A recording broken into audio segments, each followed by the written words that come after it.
Ashlin Parker. I'm a New Orleans-based trumpeter and educator, and today I'm going to talk about New Orleans trumpet. The New Orleans trumpet style is what New Orleans trumpeters do. They learn and play the traditional repertoire, they incorporate new ideas, they revisit the contributions of their predecessors, and they participate and collaborate with each other. The music is learned by participation. It is still an oral tradition that is filled with the spirit of the old and new. Sometimes it's Bolden, sometimes it's Oliver, sometimes it's Armstrong. One way to engage this head on is by call and repeat. So I'd like to practice something with you now. I'm going to do the call, you're going to repeat it, and I want you to try to match my timbre. I want you to match the volume and the feel. 1, 2,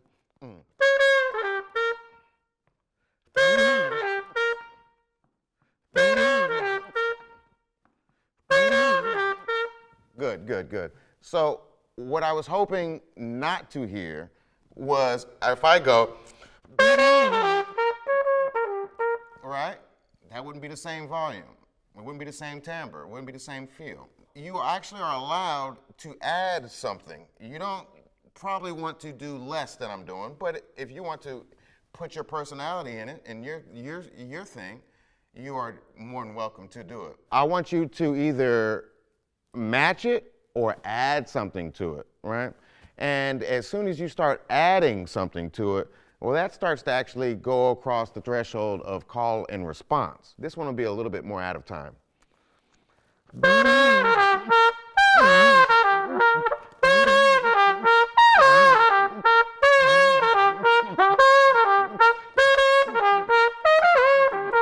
So in practicing this, you can really actually do both. You can add to it and you can understate it. Another way to engage this head on is to trade with a fellow musician. In New Orleans, we have a long history of the trumpet battle.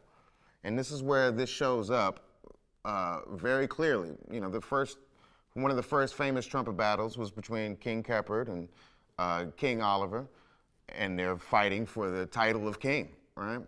That's still happening down there. There's so many different ways to approach it, but the blues actually always kind of prevails in New Orleans. And I've been outplayed by folks that have their finger buttons missing on their horns. Like, none of that really matters for the pure soul that they're putting in their horn. One notable trumpet battle that I got into was with Kermit Ruffins, where I thought I could play all my high notes and all my bebop, and if that was gonna outdo him, but he just played bo, hey, oh, bo, be, bom, like that old Western duel song, and it was like checkmate. Like, what do you play to that, you know? So definitely don't be afraid to do your homework and acquire more skills to bring back into the battle. We'll see you on the bandstand.